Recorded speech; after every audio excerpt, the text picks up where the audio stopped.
Hey, this is Ivar Björnsson from Enslaved, Norway. You're listening to Moshpit on Sin.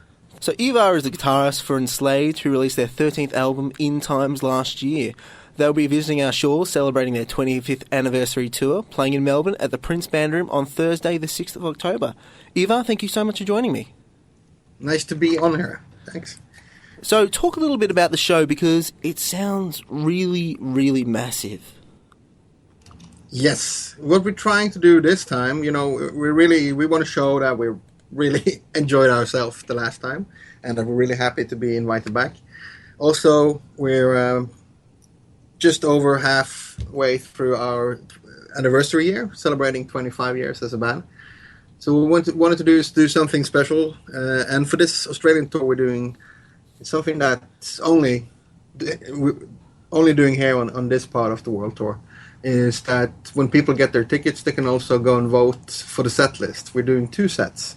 We're doing first an hour of old material from 92 up till around 2004, and then little break, complain about the world today, and then go back on stage and do a set where we focus on the newer songs of Enslaved, 2006 up till 2015. So we're trying to do sort of an evening with Enslaved to show how we sounded way back, how it developed, how we sound now, and hopefully that'll point out some contrast, but also show how the band is pretty consistent and still tied in with our own roots. That's the plan, at least. It sounds awesome. How is it looking back on all of that material? I mean, not many people get to say at age whatever, I did this, and this is exactly what I was working on, and I released this. 2 years later, 3 years later, 5 years later, I was releasing all this different material. How is it looking back on sort of your life in a certain sense? That's exactly what it is. It's really a bit of a journey backwards, because the thing is, when we do these things, there's a lot of muscle memory kicks in, and as well as the sort of the conscious memory and the way of thinking about things. You sort of re-experience it both mentally and physically when you go back, and you have to relearn all the old material, and you have to go and learn lyrics again. You really have to sort of go into it in a way that makes you relate to it again.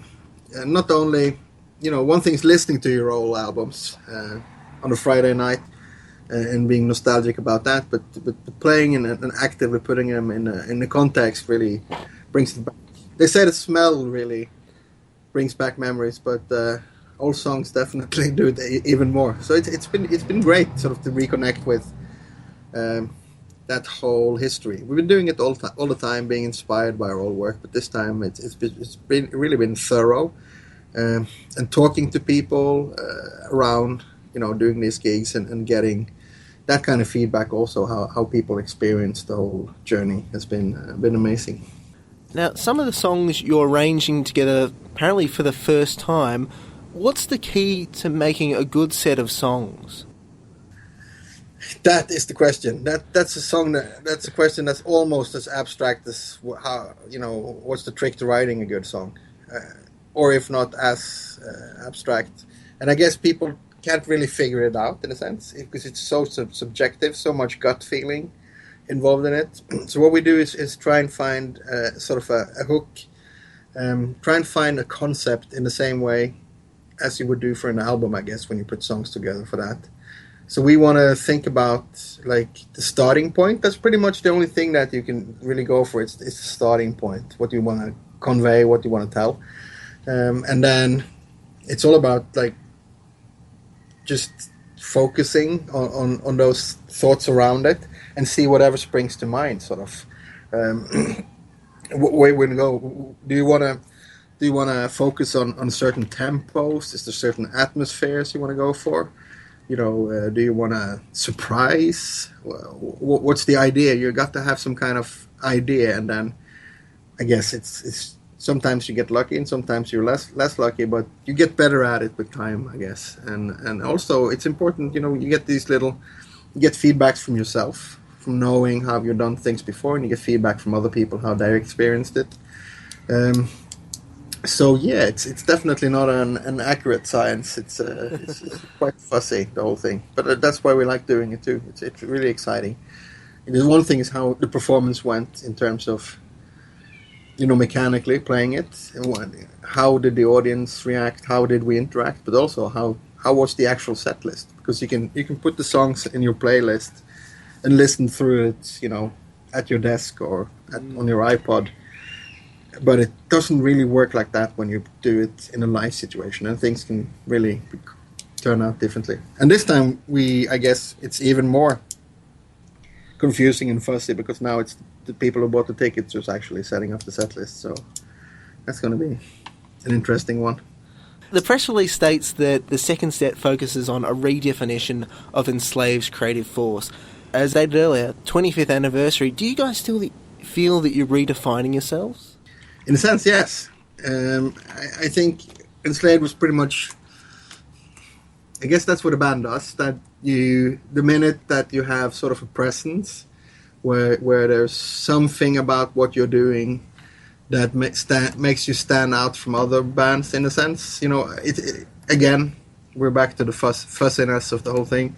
It's hard to say how, but this sort of this border, this horizon, sort of, that you go above when you become a band that has a certain people have a certain level of knowledge of who you are and how you sound. That's when you're defined, I guess. And then I guess the rest of your career you spend redefining it. Some bands, I think, the only way you can miss on that is if you try to remove the initial definition. If that makes any sense. Some bands panic and they think, their early stuff is immature or it's sloppily played or whatever, and then they try to become something else, and that's fine. You can redefine yourself as something completely else, but you can't really erase that sort of basic definition of what the band is. And so what we do is to try and rather use that, the early definition, and sort of incorporate that into the new definitions, in a sense. So it would be, if you use something that I'm fond of, beer. It's still beer. It's still made from the same foundation, but it's sort of, sometimes we'll try a different recipe and make a dark one, or one with lots of hops, but it's still got it's the same basic sort of brewery process to it. For me, it's not that different. There's more difference between maybe two songs on an album in the middle of a career than our first demo song and our last album song. What I find interesting, like about bands like Enslaved, that start off being one thing, and without sort of abandoning that, they become more than that. It's interesting because for people looking on, especially someone like me who,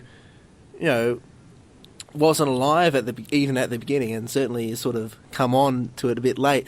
What kind of motivates you? Hey, we're progressing in a certain direction. What is it that exactly that pushes you in that other direction? How do you develop? That's what I'm curious about. Yeah, that's a good question. I think the way that we just have to make sure that we stay in the present, and go forward how we feel at the time, and not have too much consideration. The level of consideration for what you've done in the past needs to be sort of natural. It needs to be incorporated in the movement right there and then. You can't sit down and decide, sort of, let's go in that, let's become more like accessible or less accessible. That just has to be sort of a result of what you feel is right doing, in a sense. So you have to think in terms of the music all the time. And that's what we're trying to do, I guess. That we're influenced by other kinds of music. We're inspired by other kinds of art. Inspired by thoughts we have, other people's thoughts, and life in general. And that sort of results in a particular frame of mind when I'm composing, and then sort of the relation to previous work is just an observation after that. It's not part of the process when music is being made. At least not that I'm aware of, and that's what kept things interesting for me, I guess. because I can really when an album is made and you start working on a new one, it's something on its own, so to speak. It's part of a bigger thing, but right there when it's being made, it doesn't really have to take into consideration what has been done and what's going to be done after that. You and Grutle have been together for longer than I've been alive. You're the two remaining founders of the band. How have you managed to work so well, produce a lot of good music for so long? Yeah, it's we've been quite lucky because we have interests that coincide. Of course, we have to have a lot of things in common and important things in common to stick together for that long.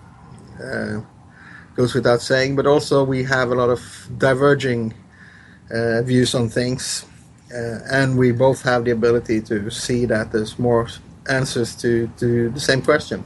So I guess when you look at something like Northern mythology, that's at the very core of both the band and I guess our lives, both of us. We sort of are in the same sphere, but we have different ways of looking at it, and we have different fields of interest within that, and so on. So it's just that thing that it's more like from the beginning we felt that we had so much in common that it's developed as sort of a brotherly relation in a sense, where it doesn't necessarily mean that you have to agree all the time, or you have to be going for the exact same things all the time, but you have this underlying sort of kinship that feels like it's just there, and that's been really, I guess, what's been driving Enslaved for such a long time. Same sort of overlying goals and interests, but then we have a lot of individual things going on there, and that's how you can survive, I guess, touring 3-4 months a year also without going crazy with each other. We still do a lot of things together when we're on tour, but we have sort of our individual places in Enslaved also. One final question before I let you go. When you're up on stage, is there any particular songs, parts of songs that you're like, I love playing this is my favourite part of being on stage? Yeah, that varies from time to time. It's especially when you have a new album out, and if there's something that really clicks when you start playing it live, that's always a source of pride. But I have to say, playing those songs from the first mini album, Allfather Odin and Slag I skogen bortenfor, it's always going to be special.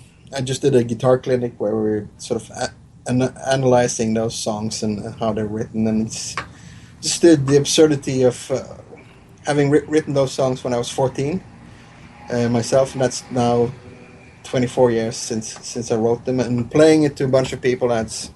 There's people there who's 14 years old, there's people there who's my age, and there's people twice my age, and how we all have this connection to these songs who were really early in the development of the scene. And no matter where we go in the world, people have sort of this same kind of, sort of youthful glee when those songs appeared. And I can feel it in myself too. So those are always going to be special, I guess.